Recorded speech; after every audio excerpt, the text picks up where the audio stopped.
부의장 이응호가 나에게 작별을 고했으나 나는 뱃일이 번잡하여 그에게 이별의 뜻을 전할 수 없었다. 우리의 관선은 모래 위에 머무른 지 여러 날이 되었다. 전날부터 조수가 많이 스며들어 선장을 비롯한 뱃사람들이 배에 처분을 두고 의논을 하였다. 이들이 말하길 처음에는 이처럼 배가 낡고 썩은 것을 미처 알지 못했습니다. 오늘 아침 상태를 들여다보니 못을 칠 수도 없는 상태였습니다. 무릇 배의 모양은 위로 휘어져야 합니다. 그런데 지금은 배에 고물과 이물이 내려앉아 도리어 아래쪽으로 휘어져 있습니다.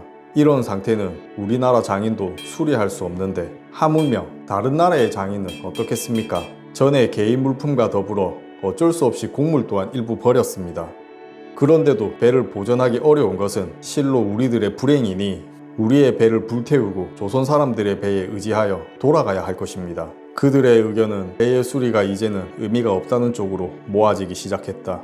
어제 태수가 우리를 접대하는 자리에 장청규와 김달수는 참석하지 못하였는데 이는 우리들의 배에 돛대와 노를 새로 만들기 위해 목재를 청하는 문서를 만드느라 여가가 없었기 때문이다. 그런 그들이 새벽 일찍부터 우리에게 찾아와 어제의 불참에 대하여 사과하고 우리의 병환을 걱정해 주었다. 그리고 전날 조선인에게 배에 물이 들어오는 것이 10배라고 하였던 말을 전해 듣고 걱정하며 말하길 배에 물이 들어오는 것은 전에 10배나 된다고 하시니 놀라고 걱정되는 마음을 이길 수 없습니다. 끝내 이 물이 들어오는 것이 줄어들지 않는다면 어떻게 하시겠습니까? 마땅히 성의로서 여러분들께 아뢰겠습니다. 돛대와 노의 일 또한 관련된 일이니 다시 상세하게 기록하겠습니다. 한편 종길은 우리의 배를 자세히 살펴보았다. 그는 배에 물이 들어오는 일을 진심으로 걱정하였다. 그러곤 그가 문득 물어보길 선체를 자세히 보면 상한 곳이 많습니다. 목판으로 덧대어 고치면 구할 수 있겠습니까? 이때쯤 우리 내부에서 배의 처분에 대한 결론이 났으므로 구할 수 있는 방법이 없습니다. 라고 말하였다. 이어 내가 말하길 본선과 적재한 물품을 모두 불태우고 오직 관물 세 상자와 관청의 장부 상자 하나 그리고 각자의 신변 물품 약간을 가지고 귀국의 국법에 따라 육지로든 혹은 수로로든 돌아갈 수 있는 큰 은혜를 얻고자 합니다. 종길이 말하길 태수께 말을 전하겠습니다. 바닷물이 넘쳐 선내에 석판이 둥둥 떠다니니 조선인이 깜짝 놀랐다. 김기방이 말하길 지금 배 안에 물이 들어온 양을 보니 놀라 할 말이 없습니다. 옷을 넣는 상자와 그릇들을 종인과 하인을 시켜 윗 가판으로 옮겨두게 하겠습니다. 그대의 정에 감사드립니다. 우리는 전날 청한 대로 젖은 쌀을 모래사장에 말렸다. 날이 더워져 뱃사람들이 더위를 견디지 못하니 모래 위에 배로 만든 돛으로서 그늘을 만들었다. 조선인이 글써 말하길 앞서 돛으로 쓸 대나무를 짊어지고 오기 위해 뱃사람들이 육지로 내려왔다고 합니다. 그들이 내려가지 못하게 본부하시는 것이 어떻겠습니까? 선장 마츠모토가 말하길 양미가 스며든 물 때문에 여러 차례 젖었습니다. 그대로 둔다면 모두 썩을 것입니다. 전날 모래 위에 큰 솥을 두었으니 청컨대 그것을 가지고 와서 젖은 쌀을 찌게 해주십시오. 나는 그의 요청을 글로 적어 조선 관인에게 전하길 큰 솥을 모래사장 위에 두었기에 이를 가져와 쌀을 찌지 않으면 부패하게 됩니다. 우리 뱃사람이 가고자 하면 이를 금지하시니 어떻게 해야 좋겠습니까? 조선인이 말하길 굳이 우리나라 사람이 그것을 실어 오게 하여 힘을 낭비할 필요가 없습니다. 이미 여러 공들께서 말로 허락해 주셨기 때문에 돛을 져서 모래사장 위에 가져다 두었습니다. 그런데 여러분들께서 육지에 내리는 것을 금지하길 신신당부하시니 뱃사람들에게 엄중히 명하겠습니다. 바라옵건대 귀국의 사람으로 하여금 우리의 솥을 배 위에 이르도록 해주시겠습니까? 조선인이 솥을 가지고 왔다. 그리고는 그가 글써 말하길 관물 내상자는 그대의 주군에게 바치는 물품입니까? 안에 무엇이 들었습니까? 세 상자는 대간이 명하여 마련한 파초포입니다. 한 상자는 대간이 섬을 다스린 내용에 관한 문서와 일기입니다. 그가 말하길 4개의 상자가 곧 그러한 관물이라면 상부에 보고하여 점려를 하지 않을 수 없습니다. 바라건대 일일이 열어 보여주십시오. 관물에 대해서는 진실로 두 분과 더불어 열어 보여주지 않을 것을 맹세하였다. 그가 여러 번 보일 것을 재촉하였으나 감히 열어 보이지 않았다. 내가 글로 말하길 말씀하신 상자는 보여드릴 수 있으나 봉한 것을 열어 보여드리는 일은 할 수 없습니다. 곧 그 상자들을 꺼내어 보여주었는데 5상자였다. 그러므로 내가 글을 써 보이길 전에 글에는 4개라고 하였는데 지금 현물을 보니 5상자입니다. 하나는 세법으로 정해진 벼가 들어있는데 잊어버려 그 수가 달라졌으니 죄가 많습니다. 참고로 당시 사스마버는 유구국으로부터 주로 파초포와 벼를 수탈하였습니다. 그가 답변하기를 어째서 상자는 보여주면서 열어보는 일이 어렵습니까?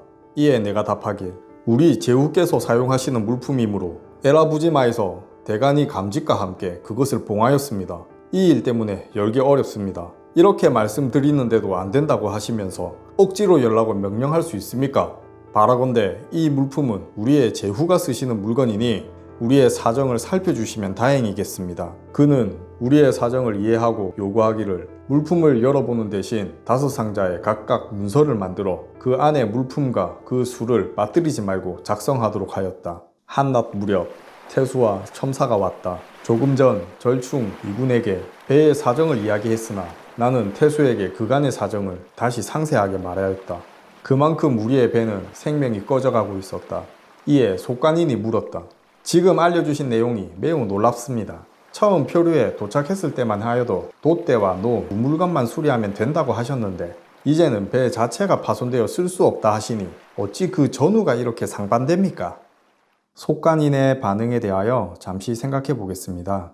일본인이 표류에 조선에 도착하면 본국으로 송환까지 필요한 물품의 비용을 호송지역에서 부담했습니다. 이때 발생한 비용을 조정에서 보상해 주는 경우가 드물었기 때문에 대부분 관할지역에서 재정을 사용하여야 했습니다. 지금의 경우는 비인태수 윤영규가 이들에게 필요한 음식과 약, 땔감 등을 제공하고 있는 상황입니다. 그런데 지금 야스다의 글은 송환되기까지 타고 갈 배를 갑자기 제공해달라는 말과 같기에 높아진 비용의 부담과 더불어 돛대와 노를 만들기 위해 나무를 구하는 일 또한 중간에서 애매해진 상황입니다. 선장이 말하길 우리는 운이 좋았습니다. 잠시라도 바다에 머물렀다면 여기에 이룰 수 없었을 것입니다. 우리는 이제서야 배가 이처럼 썩고 손상되었음을 알게 되었습니다. 우리는 처음부터 우리의 배에 의지하여 돌아갈 것을 생각하였습니다. 어찌 배를 불태울 것을 상상이나 하였겠습니까? 저희 25명은 물이 스며들 때마다 가슴이 아프고 매우 슬펐습니다. 우리의 얼마 되지 않는 관물과 우리의 물품을 싣고 그저 본국으로 돌아갈 희망에 기대어 돛대와 노를 고치려 한 것입니다. 그대의 말처럼 전후가 상반됩니다. 그대들의 마음을 번거롭게 할 것이라 여겼기 때문에 이 일을 의논하는데 이틀이나 걸렸습니다. 바라건대 이 뜻을 명확히 살펴 알아주십시오. 태수가 붓을 들어 글을 썼다. 이미 이군의 말을 듣고 그대의 뜻을 충분히 알았습니다. 그대의 배를 오는 길에 자세히 살펴보니 건조한 지 11년이나 지났고 판을 덧대어 수리한 곳 또한 썩고 손상되었습니다. 하늘이 행운을 주시어 모두가 죽을 위기를 벗어났고 일은 이미 여기에 이르렀으니 또한 어찌하겠습니까? 허나 육지로 가나 바다로 가나 이 일은 아래에서 처리할 일이 아니니 상사에게 보고하여 국왕에게 아랠 것이니 조정의 처분을 기다려 주시겠습니까? 내가 감사하며 말하길 실로 은혜로운 정이라 감사할 바를 모르겠습니다. 엎드려 매우 감사드립니다. 이날 조선의 왕이 음식을 내려주었다. 전날 태수가 차려준 음식은 소반의 모양과 도기의 개수까지 자세히 적혀 있었습니다. 그런데 이날 왕이 내려준 음식은 보잘것 없었나 봅니다. 그가 단지 지금의 음식의 차림새는 기록하지 않는다 라는 글 한 문장만 줬고 어떤 기록도 남기지 않습니다. 이후의 이야기에서 만나게 될 동네 부사의 상차림은 그림과 더불어 자세한 기록까지 남긴 것을 보면 어지간히도 별로였던 모양입니다. 해가 저물자 태수와 속간이 돌아갔다. 우리는 배를 떠나보낼 마음의 준비를 하였다.